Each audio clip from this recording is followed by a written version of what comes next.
We are twin brothers who grew up Atari, or as we call it, in the vertical blank. Technically, the vertical blank is the space between the last line of the current frame and the first line of the next, where off-screen calculations create a cathode ray tube display. It exists, literally, between the lines, invisible, yet all-seeing, in a void where magic occurs that is never seen, only experienced. It is the figurative location of our existential longing for the past and attempts to bridge it to the present and the future. The vertical blank is an omniscient force containing the nuances that make our nostalgia a reality. It's the transcendental location that holds our best memories, biggest joys, greatest fears, and our most terrible losses. You've been warned. You can stop this tape now and turn around. For once you've entered, there may be no escape. All the scan lines have been written. It's time to enter the vertical blank.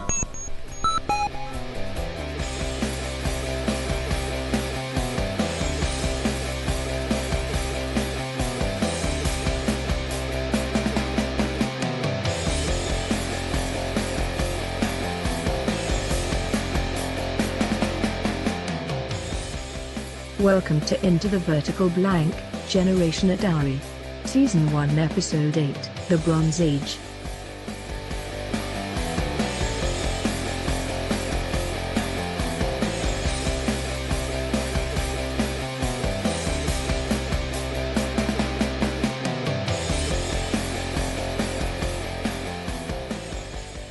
Into the vertical blank. Select. Watching. Reading. Playing. Start. Okay, Steve, what are you watching? What are you playing? What are you reading? Okay. I just finished watching on Amazon Jack Ryan, which I thought was pretty good. I finished that also. I liked it. I am currently watching one episode left of Forever on Amazon, which is with Fred Armisen. I haven't done that yet. That's actually a pretty good show. I can't tell you anything about it. You have to watch it. You can't be spoiled. And then I just watched a documentary about the Police, the band, on Amazon. It was from an autobiography from Andy Summers, the guitarist Police. It's actually really good. And even I read a review online that was like, if you're not a huge Police fan, you won't care about this movie. I'm not a huge Police fan, and I loved it. I thought the movie was fantastic. So okay, I'm gonna take a look. So I thought it was really good. So that's watching. What are you watching? Well, let's see. Jeannie and I usually watch a bunch of stuff together. We finished the first season of The Sinner, not expecting anything good, is on USA. It was fantastic. Was it really? So second season we've been watching, and it's pretty good. And I think there's only 1 or 2 episodes left. We have one on the DVR, another one might have showed up yesterday. So that's pretty good. So I've been watching a lot of Explained on Netflix. Justin he actually watches them before I do. Then he'll tell me if they're good or not. And then Ryan and I are watching BoJack Horseman. Oh, cool. And we're about to start the final season. And other than that, for me, the Lakers are starting up pretty soon. They have a good team this year. And so, what are you playing, Steve? Okay, playing right now 2 games that have me. One has me completely addicted. Pac-Man 256, right, which is by the same guys who did Crossy Road. They made Pac-Man 256 for Namco, and it's like a one life, try to get as many points as you can, sort of thing. Randomly generated mazes with power-ups and stuff. It is super compelling. So my high score right now is about 10,000 What points. platform that was on? PS, but I also bought it for the PC because I couldn't be away from it for too long when someone's on the TV.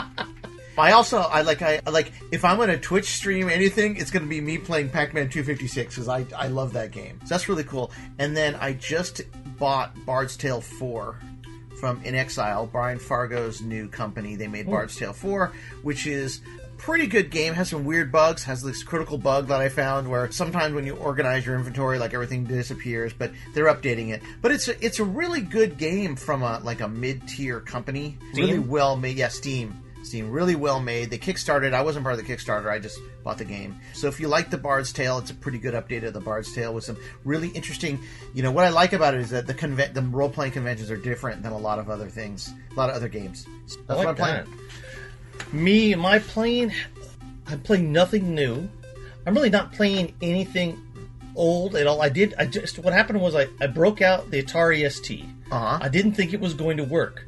I plugged in and there's no power. This is our 1040 ST? The 1040 ST we bought in 1988. From Summer of 88 from Federated Group. I plugged it in, there was no light. I got frustrated for a week. Then I decided I'd pull down the color monitor and just plug it in. Guess what? I put in a disc, plugged in the color monitor, and it booted up. Oh, and fantastic. I was able to play. Does the keyboard work? Yeah, well, I have all the keys. I have all the keys. They're not all on the keyboard right now. No, they're all on the keyboard, and the only one that doesn't work is the enter key on the number pad. The others all work, they're just not stuck on there, so I can use the space bar and stuff like that. I did buy another 1040 ST-FM so I can plug it into the TV. Oh, cool. And that's what one of the guys on the Antic podcast. So you haven't been playing... So what I played was 1943 off one of the first discs we ever got. I remember that. 1943 was a good game. That was like a game pack? Import game pack? Yes, it was an imported game pack. Switchblade, Rick Dangerous. Switchblade is good. Anko Kickoff 2, which I played last night. The best way to play Anko Kickoff 2 is to set your team as the international level and the computer's team at Division 4.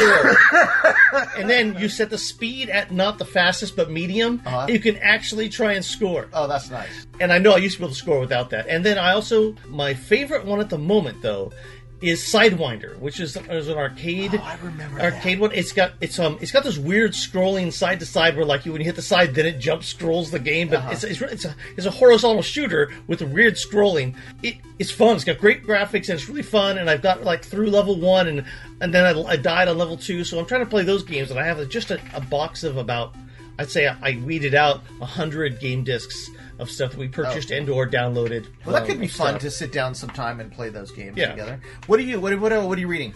Me reading. I know you read like 10 books at a time. So what are the books you're reading? I have 5 books near my bed that I am into immensely.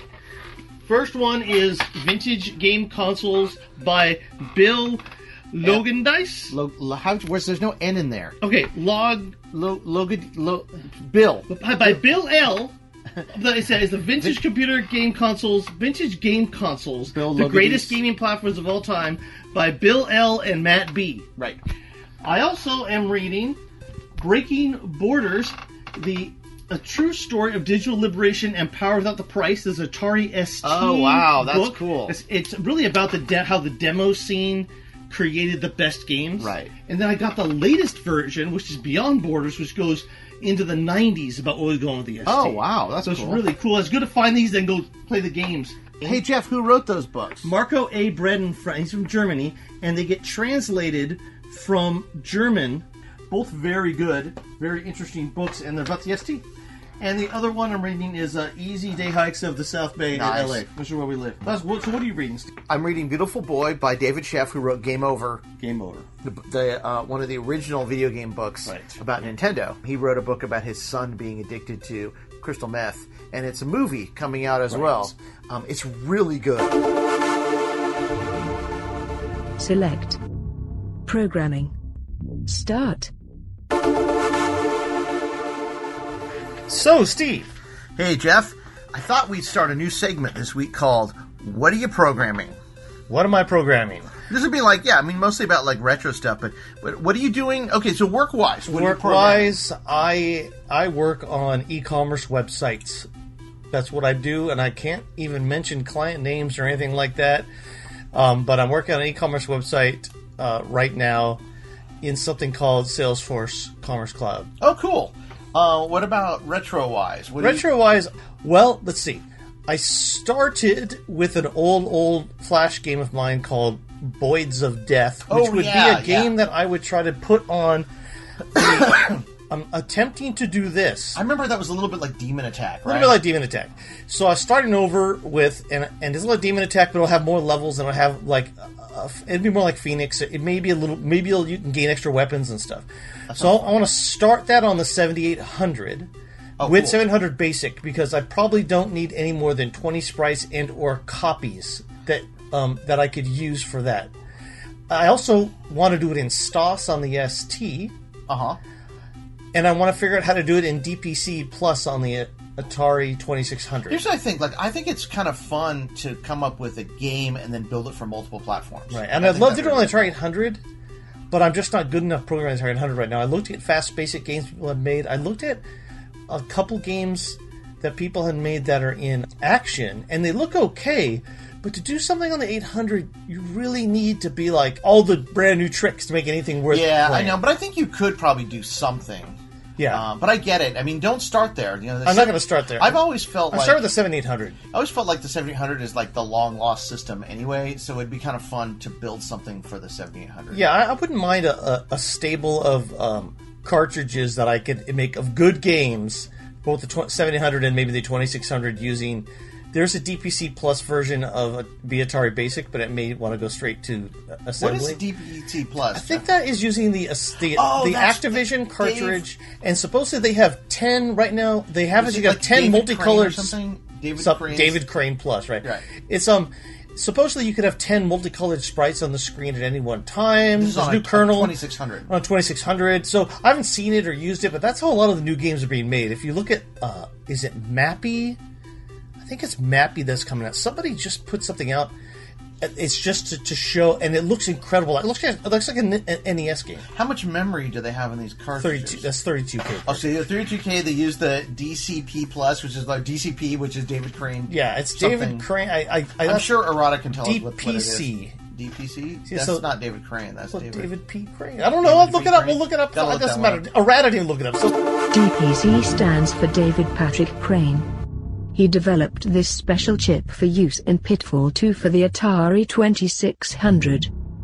It added audio features to the VCS. DPC Plus is something the Atari Basic team created. It replicates the DPC chip with an ARM processor emulation and adds extra features. So I am... what are you programming? Well, work-wise, working on the Google Cloud, computer vision in the Google Cloud, which is really interesting stuff. So the machine learning, which to me is fascinating. In retro-wise, I haven't programmed really seriously in a long time, and I want to get something started. Yeah. And I've been going back and forth between Unity and you're going back to Flash, which is a crutch. I think I want to try 7800 Basic as well, which I have downloaded. I've done a couple little tests with it. I have a few like game ideas I'd like to test out there to see how they would work. None of it's going to be earth-shattering. They're more like the ideas I have are more game designs that they're not like fast action. So I'm not going to like replicate like R-Type on the 7800. It's going to be more like trying to create some sort of fun, interesting contest. The type games we used to do in Flash, which I have like 60 unfinished games in Flash. I'd like to at least explore what some of those might work on the 7800. So that's where I'm right now. Hey Jeff, it's October. We talked in the last segment about the new stuff we were doing. We actually recorded that a couple weeks ago. I don't know if any of it has changed, which is sad. But we had talked about doing a Halloween episode, but I think the problem with us having a Halloween episode is that we can never plan what our episodes are about. Yeah, that is. I think you're right about that. I didn't play enough scary games for me to really have a Halloween episode. No, I mean, we never really got into scary. There is one scary game, but when we talk about the Atari ST, we can talk about that. Some game named Hound of Shadow that actually was kind of creepy. But you know what? We've got next year too. Let's talk about something that I find really interesting. Is Atari is going to release a new version of Flashback Classics for the PS4 and Xbox. It actually was announced for like the spring. It was supposed to come out in April and never did. But the cool thing about this version of Flashback Classics, which came out on 2 volumes, Volume 1 and Volume 2 for the Xbox and for the PlayStation, and it was the version of Atari Vault that came out for the PC. And there's a version for the Switch that comes out soon that combines all 3 Flashback Classics 1, 2, and 3 into a 150 game collection. What's interesting about Atari Flashbacks Volume 3 is they're doing something that I've been writing about and talking about for many years, even though this stuff is now, whatever I read about is gone. They're actually digging out some of their really old arcade games that came out in the 70s, before Space Invaders, before Asteroids, before in what I guess would be the Bronze Age of Atari.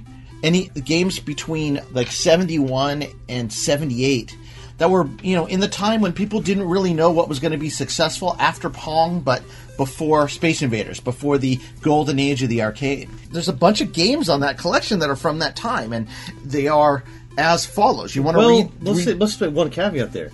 The Switch gets a version. It adds some Atari 5200 games. There's 5200 games, but I'm interested in this episode, what I guess we're going to call the Bronze Age of the arcade, mostly because I wrote a story about the Bronze Age of the arcade that comes at the end of this. But it's the games that are on this collection: Atari Baseball, Atari Basketball, Atari Football, and Atari Soccer. Like this, I want to start with those because those are all arcade games. I think they started with football. I may be wrong, but they all use the trackball. That's the X's and O's football. The X's and O's football. The awesome game. How do you replicate that? X's and if you look at baseball and basketball is sort of a two-person basketball. Looks like the 2600 basketball. These are all really cool games. I don't know how they're going to replicate on the system, but they were really fun for the time, especially X's and O's football. I don't know if it's ever called. I think we called it X's and O's football. We called it X's and O's football.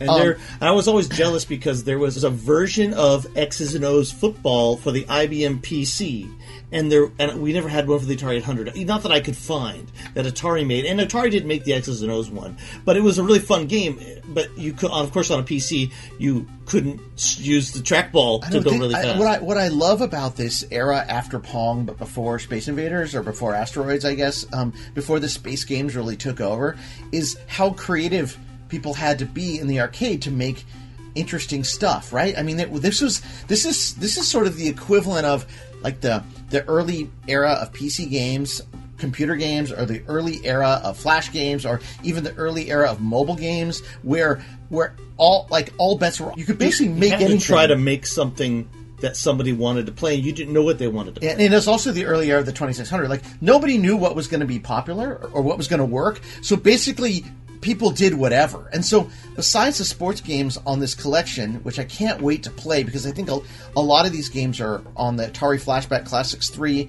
on the Switch version of Atari Flashback Classics, and who knows if it's going to come out for Atari Vault. These all have online multiplayer, so there's a chance that we can actually play these games together, apart, but together online, awesome. Which would be really neat. So, Avalanche is on this collection, which is really a version of Kaboom. Kaboom is a version of Avalanche. Kaboom is a version of Avalanche. But it's a cool early game. Canyon Bomber, which is, came out for the 2600, is on this collection. Destroyer, which is, I believe, one of the games that was on Air Sea Battle. That and, I believe, Jet Fighter are the two. Oh, no, Jet Fighter is one of the games on Combat. Yes. Dominoes, which is like Surround, is on here. That's the one that's like Surround. Right. Fire Truck and Smokey Joe, which is awesome.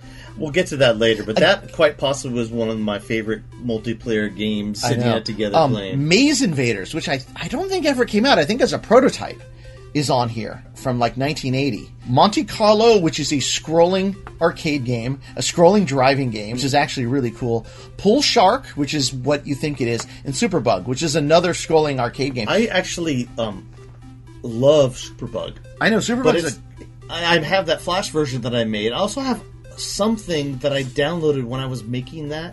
Somebody, I think Marty had a copy of it, but it was someone had made a PC emulation of just that game. Just because Superbug? Because they were, I think it might have been before microchips. I don't know. It's not. I think it has a microprocessor, but it's a special one. But it still wasn't emulated by MAME at the time. It's not. Now it is, I think. But a lot of these are. So I just think it's great that Atari finally is going back and looking at some of the stuff that's not the classic games. I think they found stuff that they had not sold in their big liquidation, and now this is what they have. Right? I think what frustrates me a little bit about those collections is when you look at those arcade collections for Atari, it's usually the usual suspects, the Asteroids Deluxe. You don't get a lot of these games that were really interesting in that Bronze Age.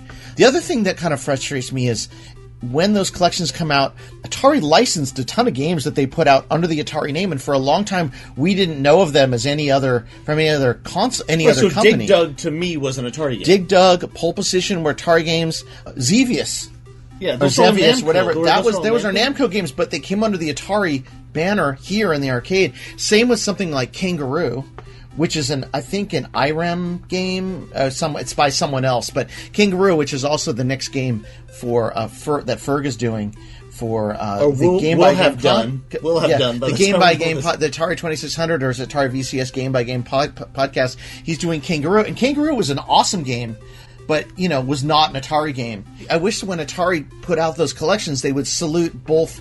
The games that they came out with, as well as the licensed games. It's like when you get the 2600 one and E.T. and Raiders of the Lost Ark and Space Invaders, are not on it. And those are super iconic games. Like, those are with the platform. Yeah. They're really important for the platform. Take Pac-Man and name it something else and put it on there. Yeah, I wish they would. Because it doesn't look like Pac-Man. Because it doesn't look all. like Pac-Man anyway.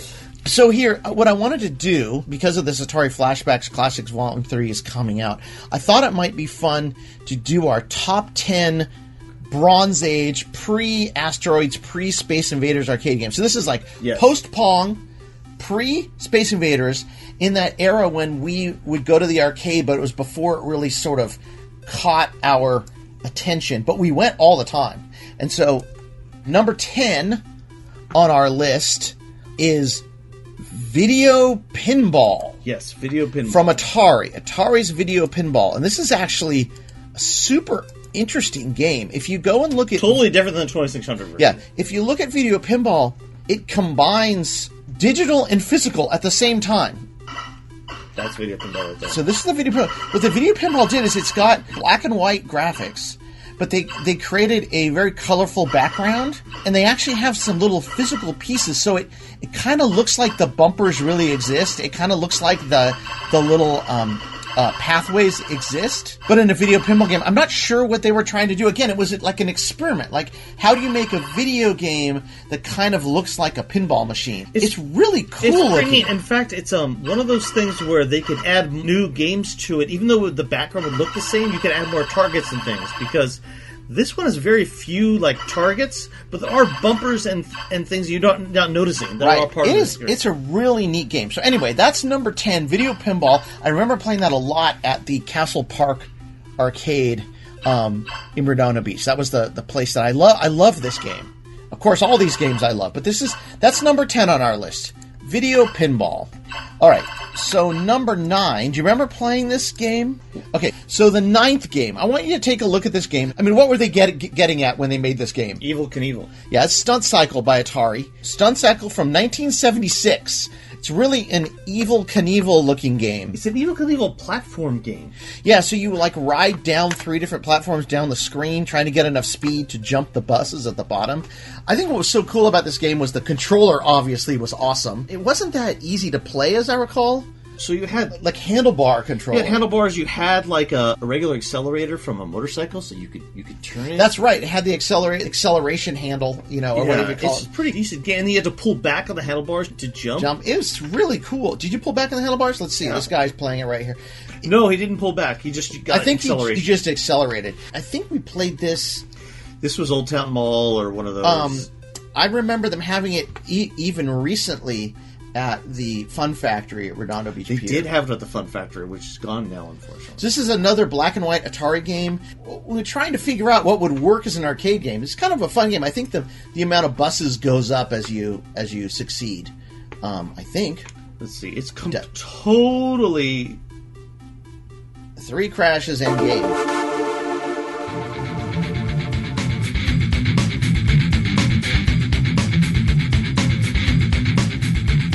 Atari nerd poetry. Evel Knievel.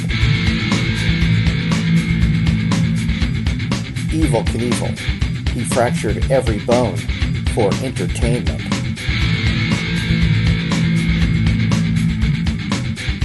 He jumped buses, bounded high over fountains, and flew in rockets.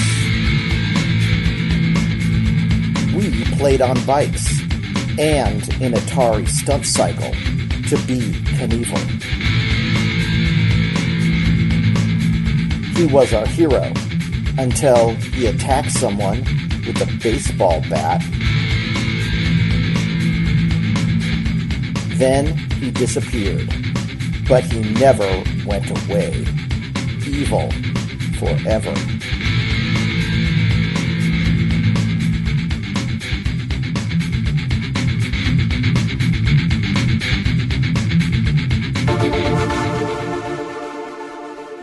Number 8 on the list is a game that I remember. I don't know if you remember this game. They had only had a copy at Castle Park.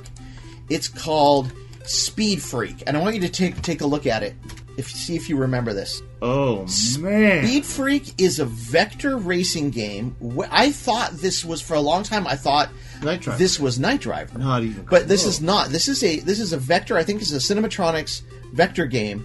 And the thing I remember about this game, it looks like Night Driver because it's all black and white and you're This driving. is awesome. Is the cow on the side. There's a cow on the side of the road. And This is like an early version of hard driving. Yeah, but, it is. But not as hard to drive. Yeah, but I mean, it's really well done. Look how well the What year? roadway. When you hit a car, it explodes into other lots of This pieces. Speed Freak is from Oh, 78. it's by a company called Vector Beam from 1978. It's still a timed game. Yep. Like the games were the same. Because a lot of the games here, there are no extra lives. It's you could extend the play, but for the most part, it was all time. Run out of time. This is not by. So this is my Atari. This is by Vector Beam. Yeah, this isn't going to show up on the flashback, but this game No, is awesome. it's not. But it's sad that companies like this can't get their stuff because it's a out. really nice game. Okay, so the next one is an Atari game. 1978. We played this at Shakey's Pizza over and over and over again. I don't know if you remember it, so take a look. It's called Sky Raider. Oh crap! And you can tell, if you take a look at Sky Raider, so it's got what it is sort of a 3D scrolling background where you're shooting, you've got like a bomber and you're shooting stuff down below. It really looks like the spiritual beginnings of River Raid. Well, Yeah, but this is River Raid. This is also the beginnings of Xevious. Like Xevious looks like this as well. I mean, it is again. But this is the 3D overhead view of Xevious. Yeah, it's really kind of cool. And I remember this being a pretty exciting game when we played it in the arcade. I don't know if anyone else played it. You're flying, you're bombing factories and stuff. They kind of have a weird angle because of the way the It's like rolling almost. the way it rolls and scrolls. I'm not exactly sure how they did it, but it if you look at the background, let's see if it repeats. It does. There's like a road that kind of repeats a little. Like you could see how the So you look road. at that part of the river there. It's a river. I thought maybe a road, but you're right. It's a river, and it does So, repeat. what it looks like is the actual river repeats over and over again, but the graphics that are laid on top of it don't. So it looks like it scrolls forever. I think what it's really doing is just overlaying things to bomb on top of it. A really early, well-made combination of Zaxxon, River Raid. Also, Yeah. not in But it's Zaxxon it uses perspective. some tricks, but again, it's another timed game. But another in the line of how do we make something that people are going to want to play because it's different, So the next game I'm on not our sure list, how that didn't break it out. In the I don't know arcade. either, but it obviously it didn't. The next one on our list, this is number 6, I believe. Fire Truck. Part of the thing that really fascinates me about the games in the arcade in this Bronze Age, which I'm calling it, Irada will probably tell us what the actual name of it is the fact that lots of the games had very unique controllers, very unique cabinets. The entire game was the game, like now. It's kind of like the arcade now with all the redemption machines. Like almost every game has a gun or some weird controller or something. It's almost like the arcade now has actually reverted back to the arcade to that then. time. Yeah. And sometimes I think the arcade that existed between 1978 and 1983 or 84 was actually the anomaly. And Right. the arcade as it exists now, as it existed back then, is really the way the arcade With is. big machines to draw a crowd, turn right? down. Instead of it being like fighting games that, not fighting games, instead of being like games you individually got into it. The cool thing about Fire Truck was that two people would play. One person would control the cab, one person would control the hook and ladder at the back, and drive. And it was really fun to try to drive. I don't know if there's ever a fire you could get to, though. I don't know either, but I think you always just drove to the fire. Anyway, you may have read in my Atari poetry. I actually wrote a haiku set about Fire Truck. So let's listen to that right now. All right, sorry about that.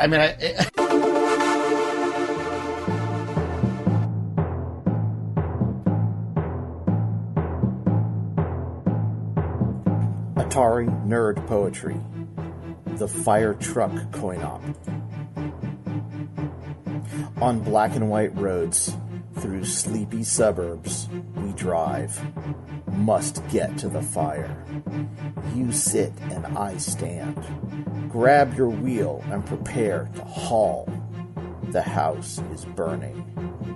Time is running out. Swing the cab over right.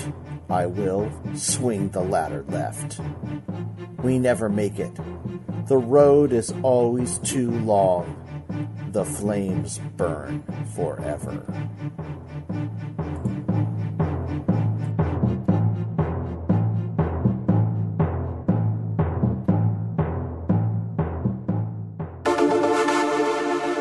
That much awesome. to say about Fire Truck, but So Fire Truck also had a single player version. What was that called? Smokey Joe, it was called. So this came out in '78. The next game on our list was really, really fun. It came out in 1979, so it really is on the cusp here. But this is, we've talked about it before, a little bit earlier. This is X's and O's football, or just Atari football. We called it X's and O's football. Use the trackballs to play. What an amazing game this was. I remember this being really fun. Not being able to play it all that well, but still, you use the trackball, and there was a way to pass too. The trackball. Like the faster you rolled, the faster your guy would go. Like it really was.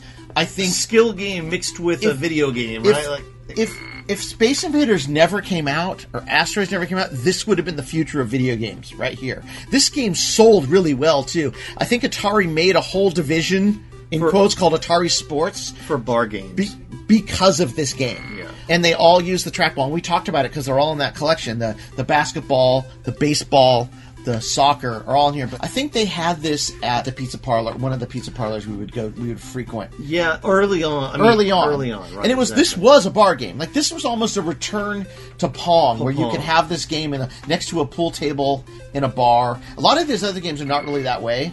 I'm not saying they didn't, but they're more like for an arcade establishment. But this is like a foosball table This is like an electronic foosball table, right? Yeah. But it had a little bit more skill involved. Wasn't just all muscle and timing.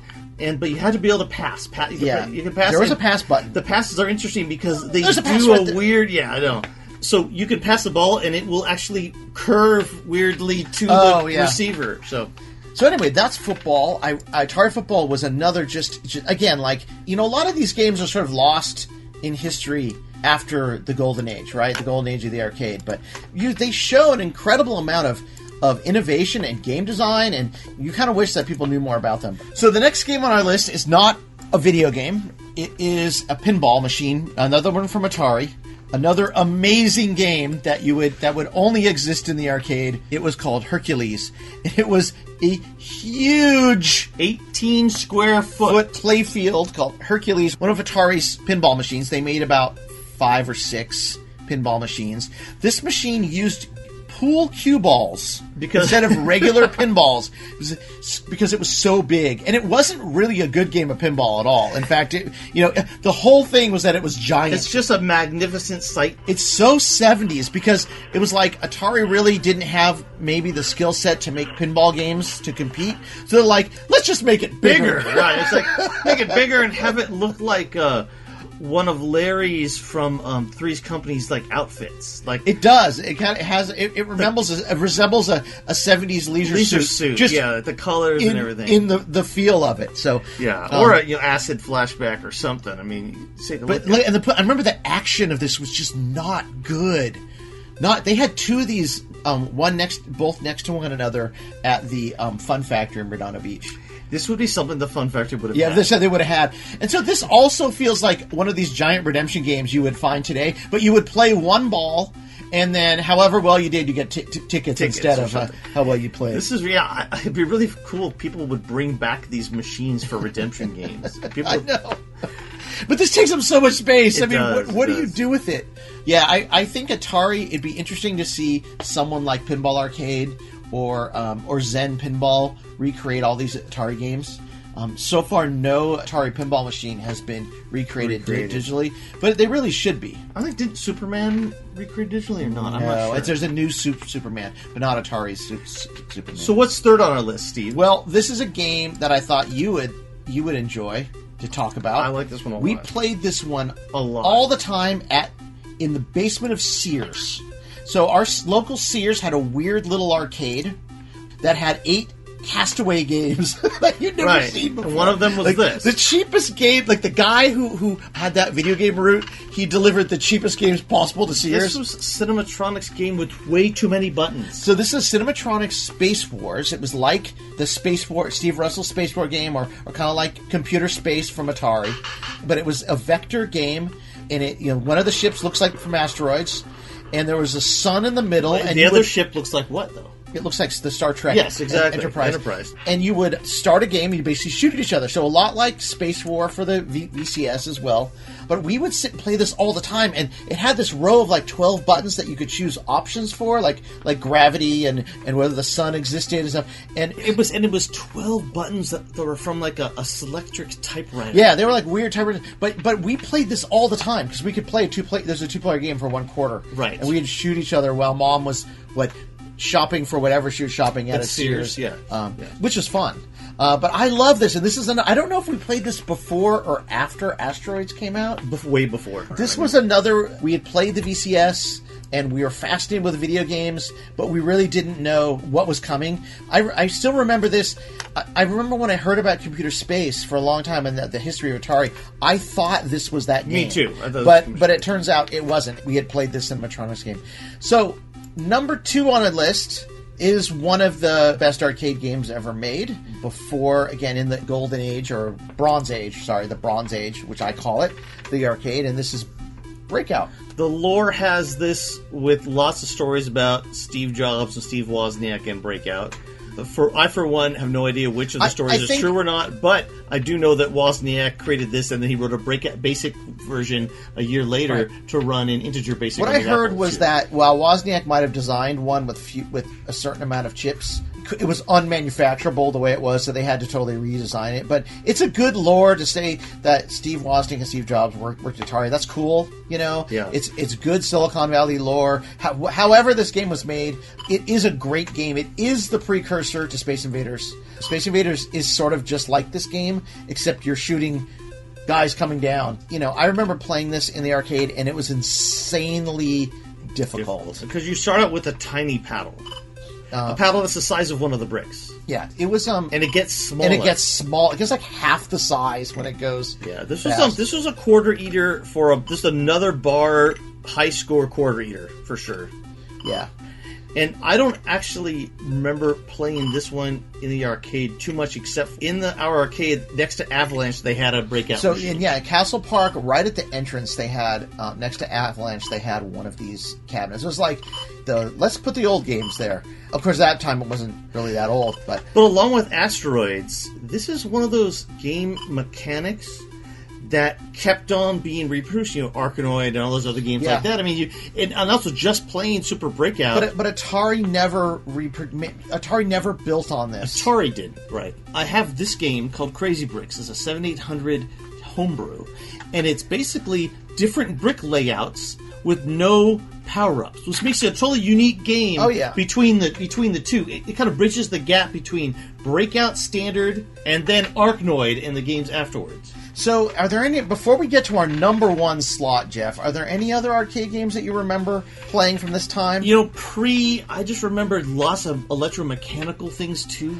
I loved electromechanical games. Especially, like, going to Disneyland, and they would have some of the gun games, I remember one with ghosts, I don't remember what the name of it is, but Ghost Hunter or something, and Atari had one called Quack, and gun games from the time were really interesting. I do remember we would play, every once in a while, we'd stand and play Indy 500 or Indy 800. Yeah, that almost made the list here. The Indy 800 or there was the Old Town Mall arcade had a spot for a large Atari game that swapped out, and their Grand Track was there. They had the 8-player, like it was Indy 800, which I believe had eight players. That was there at the Old Town Mall.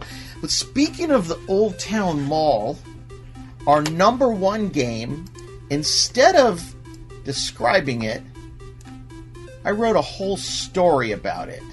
So let's just go to that. Let's go to the now. story right now.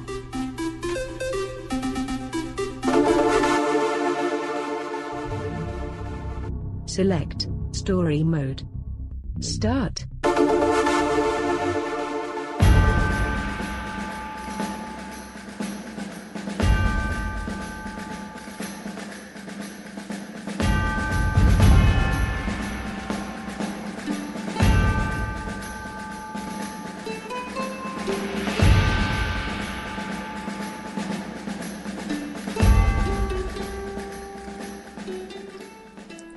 The Sharpshooter.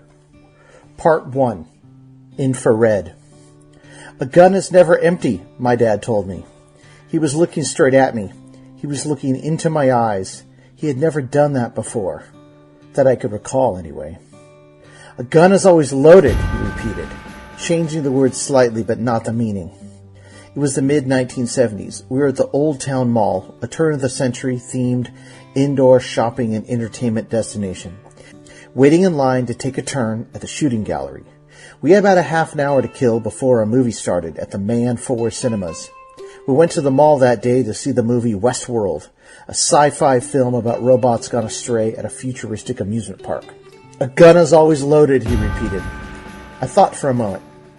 And then I said, but in Adam 12, the guns stop firing after they've shot all the bullets. No, he said firmly. He rarely shouted. Instead, he emphasized particular words by gritting his teeth as he said them. You don't understand. A gun is never empty. A gun is always loaded. Do you understand me? I nodded my head. I turned and looked at my brother. He nodded his head too. We pretended to understand. This is obviously a very important idea my dad was trying to impart on us.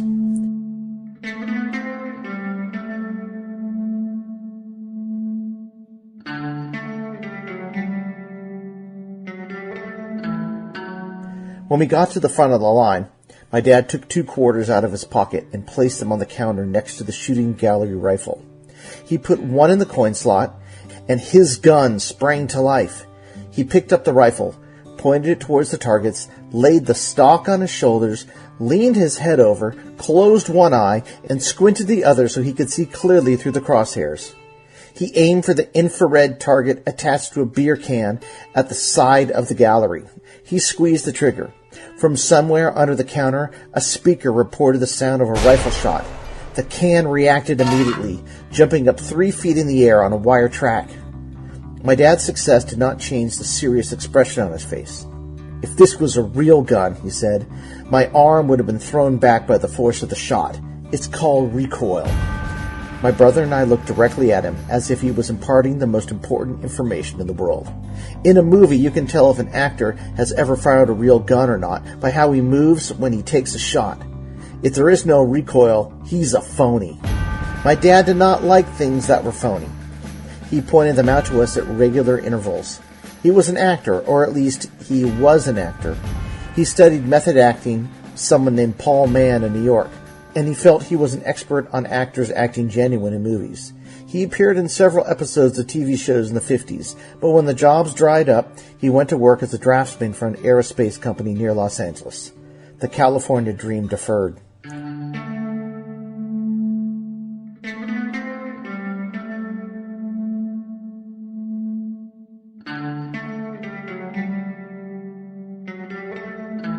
My dad took the rest of his shots. He hit almost all, if not all, his targets. When he was finished, he put another quarter in the coin slot and handed the gun to me. It was my turn. My father felt it was his duty to teach me to shoot guns.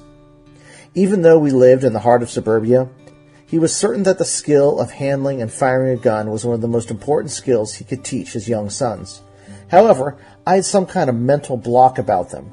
By age 6, we had gone into our garage at least a dozen times to practice shooting at targets attached to old phone books. In the back of our property, with the garage door closed, firing a small caliber pistol sounded too similar to the pop of firecrackers for any one of the neighbors to pay attention to the sound. Kids lit off firecrackers all the time in our neighborhood. It was no big deal. Still, The practice with the real gun made me very nervous. I only ever wanted it to end as soon as possible. This affected my ability to shoot straight. I'm sure for my father, even those dozen times were not enough gun practice for him. So the shooting gallery at the Old Town Mall was a reasonable, yet panty-waist alternative. Another one of his favorite terms. The shooting gallery rifle felt much lighter than I expected, but it was long and unwieldy. It was connected to the counter via a short black cord. I tried to put the stock on my shoulder, just like my dad, but being 6 years old meant my arms were too short. I had to choke up on the rifle, holding the barrel with one hand and the trigger with the other. I leaned my head over, squinted, and tried to see through the crosshairs. I could not see a thing. My dad and brother were waiting, so I pulled the trigger, hoping my random shot would hit one of the many targets scattered around the gallery.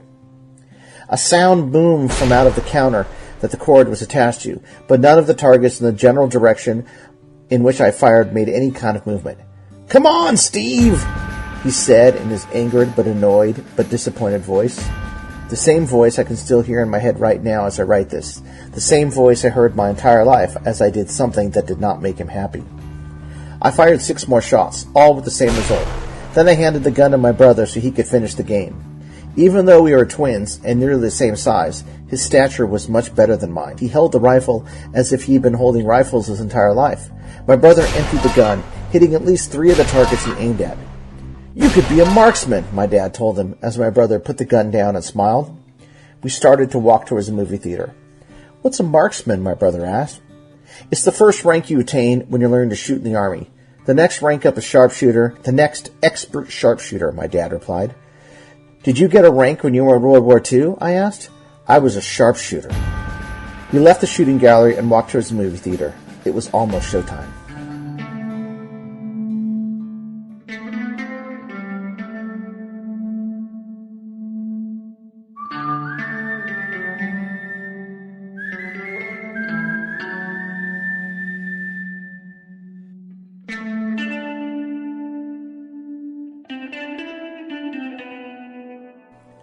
Part 2, Westworld.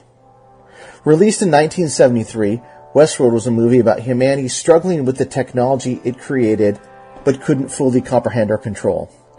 It starred James Brolin and Richard Benjamin as vacationers at a futuristic amusement park named Delos.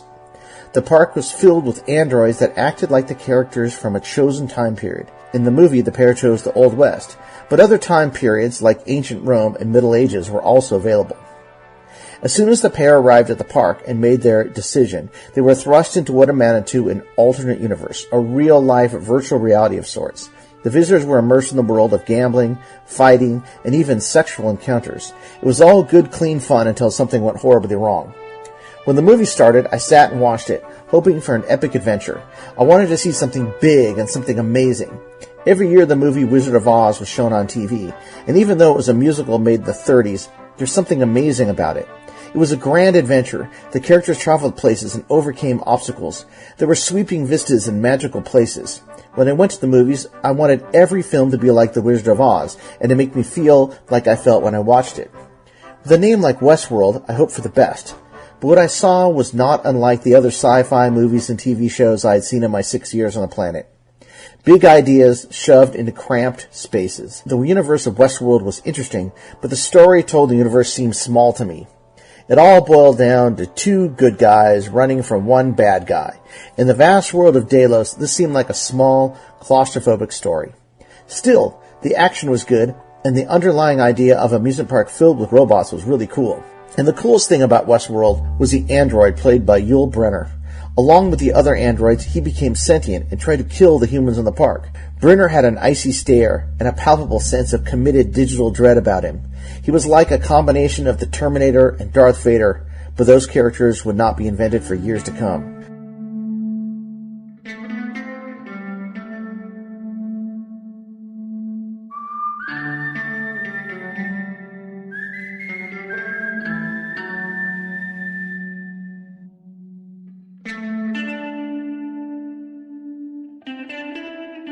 Walking out of the movie theater with my dad always made for a difficult few minutes. While I liked Westworld for what it was, I really wanted to know how he felt about it. It was very important to me to have his validation on my feelings for movies. I could tell by looking at his face he was not totally impressed by it. "What did you think, Daddy?" He was silent for a few seconds. We were walking back through the mall towards the shooting gallery. We passed the comic book store, and I stared at the covers of the publications in the window. "It was pretty good," he said suddenly. "The guns didn't recoil exactly right, and the old West Town buildings looked phony, but it was pretty good." I was relieved. It was okay for me to like the movie. We walked past the silk-screen t-shirt shop, the carousel, the Flying Bee ride. I took a good long look as we passed the cookie shop, a place I always wanted to visit, but my dad, a self-prescribed health food nut, would never take us to. We passed the dark ride, the stamp collecting store, the 9-hole miniature golf course, and came up towards the juice shop. My dad stopped there and got in line. Juice was good for us, and my dad approved of its consumption. When we got to the front of the line, I, as always, ordered the strawberry juice. My brother ordered the same. My dad got carrot and cucumber. We found a small table and sat down to finish our drinks. "Daddy," I asked, "can we go through the arcade on the way out?" The arcade was at the far end of the mall near the food court, the opposite side from the movie theater. We hardly ever made it down to that end of the mall, usually stopping at the shooting gallery or at Paul Freiler's historical model shop before we got there. In my 6 years, I'd only ever walked by arcades. I had seen the pinball machines lined up against the walls and the newer-looking video games standing up in the middle with teenagers behind them using the controls. I had heard all the amazing sounds emanating from within, but I'd never actually seen any of the games working. However, the movie Westworld had inspired me, even though it featured what I imagined to be living video game characters striking back against their human players.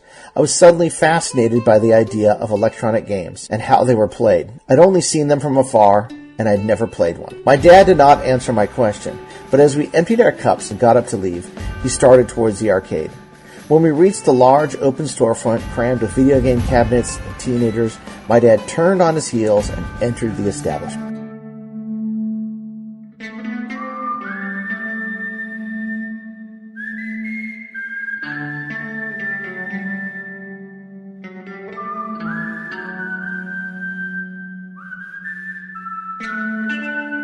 Part 3.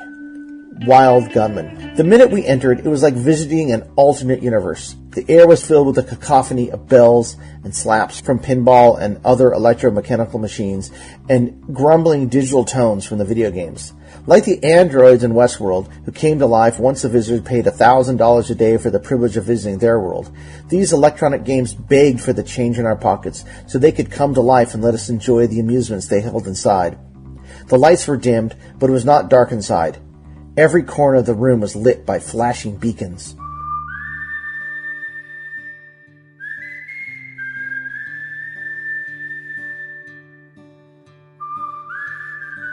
We inched through the room, looking at the array of games on display. An 8-player auto-racing game sat in the middle of the room next to a section of Pong and Pong-style games. There were many machines with steering wheels and rifles attached. On the south wall, next to a bank of skee-ball machines, was one of the most interesting things I had ever seen. It was an enormous machine that was at least 8 feet high and 8 feet wide and 10 feet long. It had a counter in the front with a 6-shooter and a holster attached and an 8-foot wide screen in the back. It was named Wild Gunman, and it was amazing.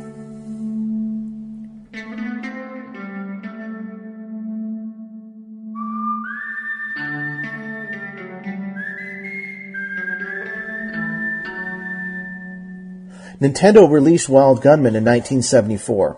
It was not exactly a video game, but instead it used a projector to display film clips of actual cowboys itching for a fight.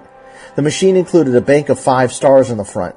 They would light up as a reward if you were successful when battling the armed bandits. The player would put on the gun belt and keep the 6-shooter holstered until it was time to fight. When the game started, it would choose one of 4 film sequences, A, B, C, or D, with 5 scenes each. The player would watch a film scene start and then wait for the on-screen bandit's eyes to flash. At that point, it was the player's job to quick draw and fire before the bandit could fire back. The game would either show a scene of the cowboy firing back at you, saying you lost, or the cowboy falling to his death and saying you won. After the 5 scenes played out, you would know your score by how many stars were lit up on the front of the console.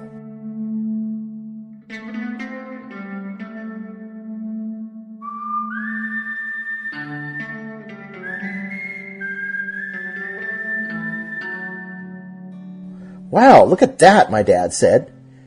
He pulled some change from his pocket and headed towards the Wild Gunman machine. My brother and I followed. My dad put on the gun belt, inserted his quarters, holstered the gun, and waited for the action to start. The words came up on the screen. "After the eyes flash on screen, shoot. Put your pistol in the holster and prepare to draw." In the first scene, a cowboy was skulking in the doorway of some Old West buildings. He moved through 2 of them, then his eyes flashed. My dad did not draw quick enough, firing just a bit late. The cowboy shot first. The words "You lost" appeared on the screen. My dad looked flustered. The words "Replace the pistol in your holster and prepare to draw" flashed on the screen. He holstered the gun and got ready for the next bandit. A cowboy walked onto the screen carrying a saddle. He put it down, and suddenly he noticed my father. His eyes flashed, and he drew his gun. Before he had a chance to shoot, my dad raised his 6-shooter and fired. The cowboy slumped over. A star lit up on the console. At once, it clicked in with me what I was seeing. My dad was successful, and the machine responded. It was like the shooting gallery where the cans flew over wires when they were hit, but so much better. Actions were not solitary and unrelated. They connected to one another so a story could be told.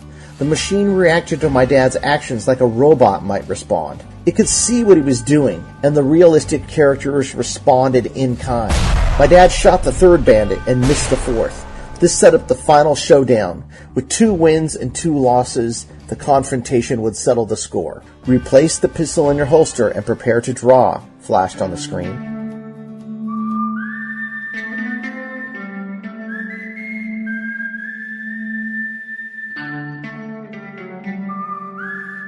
The screen then changed. A door opened and the final bandit strode confidently toward my father. His arm was arched at his side, his fingers itching to pull the gun from the holster and take down the final bad guy. The on-screen bandit's eyes flashed, and he pulled his gun and fired. He was too quick. There was not enough time to react. My dad drew his pistol and fired, but he was not fast enough. He tried to fire again, but nothing happened. The trigger clicked, but the game did not respond. Click, click, click. He motioned the gun towards the screen, as if he could push a bullet out and win the duel by sheer force. But his gun was empty. Projection on the screen showed the result. You lost. My dad put the gun back in the holster, took off the gun belt, and walked away from the machine. My brother and I followed him.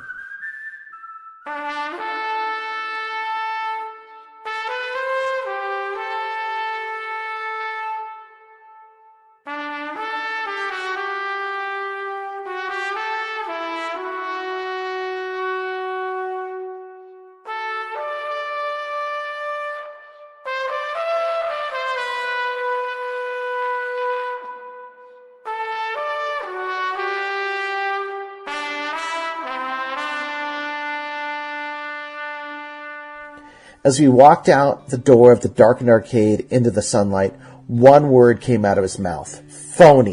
But I was not so sure. As we drove home, a feeling washed over me. It felt like I was living in a new age.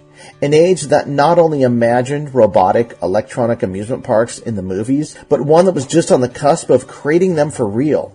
An age where interactive amusements were just creeping out of their digital hiding places to find a place in the sun. Their eyes blinking, ready for a fight. And for a moment, it felt like I was looking out a window straight into Delos. My mind was racing back and forth, connecting the electronic worlds I had just visited in Westworld to the one behind the movie screen in Wild Gunman. It was a moment of discovery that I've never forgotten. A fleeting yet real moment of transcendence, where just for a few seconds, I felt like I understood my place in the world, my place in time, and where the future might take me. And then, as suddenly as the feeling appeared, it evaporated. And there I was, sitting next to my dad in the cab of the big white pickup truck, my brother seated behind us as we traveled to our small suburban home back in the real world.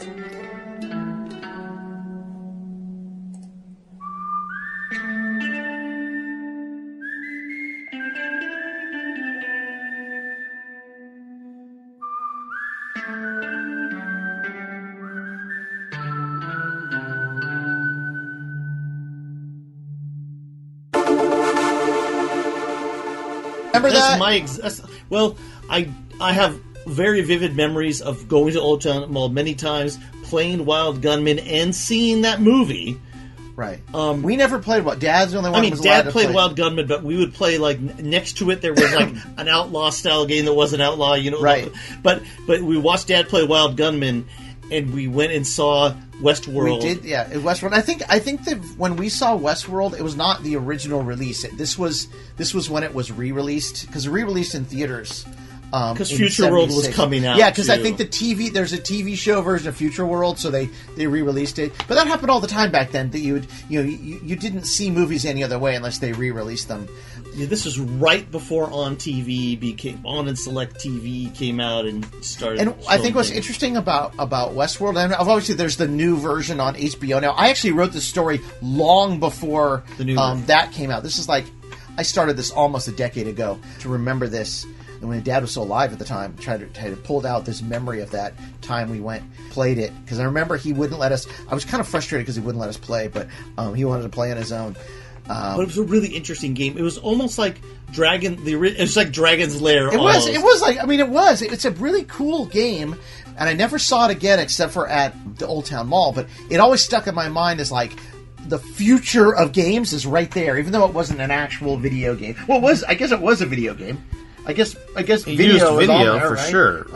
But I just thought that it was the coolest thing. I thought that's where things would go, and then we took this detour again. You know, the detour went in the Golden Age to not that at all, to some not experiential, but we've actually kind of come back around there. Yeah, Dave & Buster's now is almost all experiential games. If you find video games, they're like 4 people playing Space Invaders at the same time, or the giant Galaga, giant Space Pac-Man. Invader. Or then you have like the chicken. You just kept on pressing the button going forward. Jeff, you're talking about Crossy Road? Yes. What I'm saying is, it's like the game Chicken. Jeff, there's no game called Chicken. It's called Freeway. Oh, there's a game called Chicken on the Atari 100 where eggs are dropped on. I'm sorry. It's free like Freeway. I mean, there's a chicken in Freeway. Well, there's Chicken Freeway. I mean, yes, Crossy Road is Freeway. Crossy Road is basically Freeway. And imagine, I know this is kind of off topic, but imagine if like Activision had figured out that how compelling it was to just keep going across the road. So it would scroll. Like they could have made it would have been a super more compelling game if you had just scrolled forever. Like and you could kind of turn like Crossy Road, but you would scroll like almost like River Raid, but just one button in Crossy Road. Yeah. So yeah, I mean it's very special to me. These arcade games from that time. Early days. Yeah. I mean, this is when we had no access. Again, I mean, like everybody, and like most other people too, but we never really accessed any video games. Not at home. We played a few, but just going to the arcade was just this another magical experience. It lives in the vertical blank, where like you never knew what you were going to see. There were no formulas. I mean, I guess I take it back. There were formulas, but at this time there weren't. So like Pong was a formula, and driving games and gun games, but a lot of this stuff wasn't formulaic at all. It was totally different. Everyone was trying to make the next big thing. I think to me, exactly. And at those eras where everyone's trying to figure out what the next big thing is, that's where you get the most interesting creativity stuff. actually happens. Like that's most when someone found out what a hit was, it would just sort of be replicated. But Pac-Man and Donkey Kong are different, right? So even in that era, they didn't make the same game. But later on, all fighting games, nothing wrong with fighting games. Side-scrolling shooters, all those horizontal. I like all those games. All outrons and yeah, it's hang-ons and they're fine games, but it's all the same, right? Like they realized what genres worked and what would eat quarters and what people would pay for, which is fine for the business side. But from the thing that I like game design and new experiences and new cool stuff, it got kind of boring and sad. Got a little boring and sad. But this era was, so I still remember this. Is when I think of the arcade, I still think of all this stuff. This is the arcade. It lives in the vertical blank, just like this.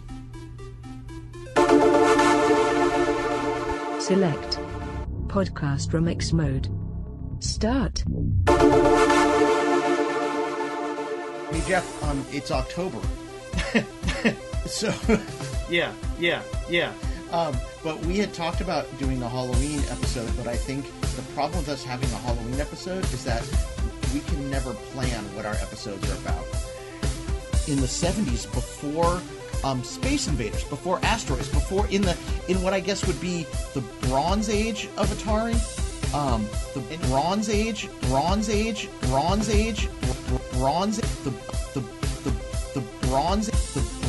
I said that already. If you didn't hear me say that, I said that already. If You didn't hear me say that. I said that already. I said that already. You didn't hear me say that. I don't know. I don't know.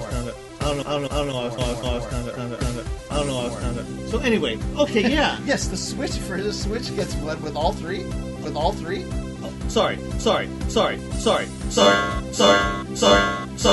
Atari Baseball, Atari Basketball, Atari Football, and Atari Soccer. Like this baseball, basketball, football, and a soccer. Like baseball, basketball, football, and a soccer. Like baseball, basketball, football, and a soccer. Like this. I'm going to start with those because those are all arcade games. I think they started with football. I may be wrong, but they all use the trackball. That's the X's and O's They're football. the X's and O's football. Awesome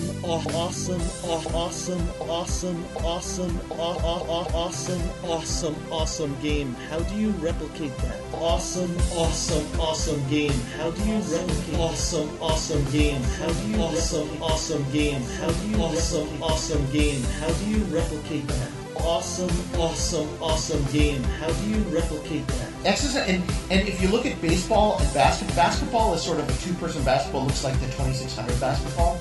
These are all really cool games. I don't know how they're going to replicate on this system, but they were really fun for the time, especially X's and O's football. I don't know if it's ever called. I think we called it X's and O's football. We call it X's and O's football. I thought it might be fun to do our top 10 Bronze Age, pre-Asteroids, pre-Space Invaders arcade games. So this is like post-Pong, pre-Space Invaders, in that era when we would go to the arcade, but it was before it really sort of caught our attention. But we went all the time. Video Pinball. Yeah, it's Stunt Cycle by Atari. Speed Freak. It's called Sky Raider. Oh, crap. Fire Truck. X's and O's football. Hercules. Space Breakout. But it's a good lore to say that Steve Wozniak and Steve Jobs worked with Atari. That's cool, you know. And sometimes I think like the arcade that existed between 1978 and like 1983 or 84 was actually the anomaly. Right. The arcade as it exists now, as it existed back then, is really the way the arcade is. With big machines to draw a crowd.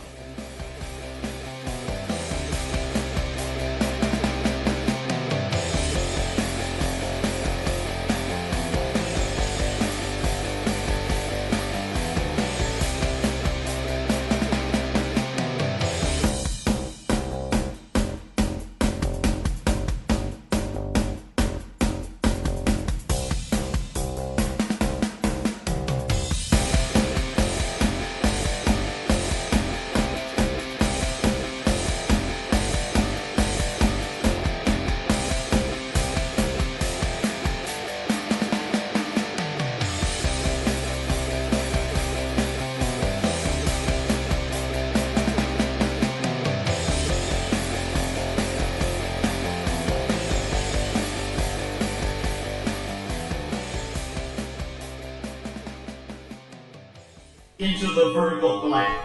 Next frame calculated. Prepare to write new data. V blank ending.